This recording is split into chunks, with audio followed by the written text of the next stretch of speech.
All right, we're here with Heredia here for Pacquiao Broner Fight Week. First off, got to get your thoughts on the fight. It's a good fight. I really like the way it's coming up. I think a lot of people, you see there's a lot of people here showing up. So it's going to be a pack event. I really like Pacquiao for the knockout. But, you know, Broner is also a very difficult fighter. So, you know, they kind of speed with speed. But Manny, I think, has experience. And he has the ability to come forward and he hits hard. So I think that's going to be the difference between who's going to win the fight. After the Matisse fight, a lot of people said the old Manny's back, but other people said Matisse was done. Well, what do you think? I think even considering the fact that Matisse he came back and people say that he was old or whatever, it doesn't really matter. What mattered was the Pacquiao show he had confidence coming in, he had confidence throwing punches, and the most important, he has his speed back, and that's what matters. You know, it's basically that's what they call it tune-up fights. I think every fighter has the right to have a tune-up fight or easy fight before going into the big leagues, and I think he showed that he's back in shape. How different or similar does Manny Pacquiao look now compared to when you guys faced him with Marquez? Well, I think for once he's regained his confidence. He's regained his self-confidence. Like I said, you can see him now coming in and exchanging more time than before when he was coming in. He was hesitating. I think, and that's what I seen in my opinion. And I think it's going to be a Manny that possibly, why not seeing a rematch with Floyd Mayweather? That would be good, huh? Do you think that they always say the knock on Adrien Broner is that he doesn't let his hands go?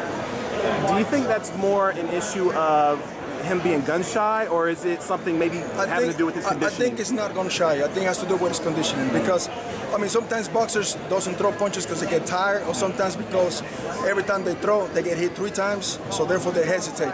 I think in the case of Broner, he gets tired in the later rounds, and I think that's the difference. That's why he doesn't let him go. But I'm sure that if he lets his hands go, it's going to be a good fight. I mean, I know he's training seriously. That's what I heard. And I think we should have a good fight. But, you know, Manny also training pretty good. He's back with Freddie Roach. And I think that was what he was missing in the equation. And I think it's going to be a good fight. So I think Broner just got to let the hands go. That's it. He has the speed. Yeah. And he has the power. I mean, he punches. I mean, he doesn't punch as hard as Manny perhaps, but he's shown. Remember, he put Porter on the ground. I mean, he knocked him out, but I mean, You mentioned that he's training seriously. I know Broner has been saying, you know, I'm doing 3-a-days and stuff like that. When you hear that someone's doing 3-a-days, is that something to be glad about? Is that something to be concerned about? It depends how you're really training, who's really doing the conditioning and the training, because it doesn't really, like a lot of people think just because you train, it's not gonna make you better.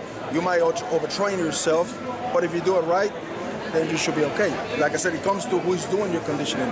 I don't know who's doing his conditioning, but I'm assuming that if he's doing it correctly, then he should be good. If he's not doing it correctly, he might be showing signs of overtraining. But we'll see that too. That's you mentioned that. Did you see that Caleb Plant and Jose Uzcategui fight? Because a lot of people said Uzcategui, he came in so light. I'm gonna break out the news now. He looked like I'm gonna break out the news now. Okay, I just got a call from his trainer, his manager.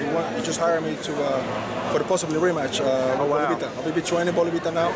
So I noticed in the fight, Caleb looked good at the beginning, then he got tired too, but then Bolivita was exhausted early rounds. So I didn't see him as explosive as he used to be, and I think that was the difference in the last rounds, because even though he came back at the end, not that he was pushing though, but Caleb got tired from the 8th to the 12th, and that's what Bolivita pressure, and he was able to, but if you could see, his punches didn't have any impact.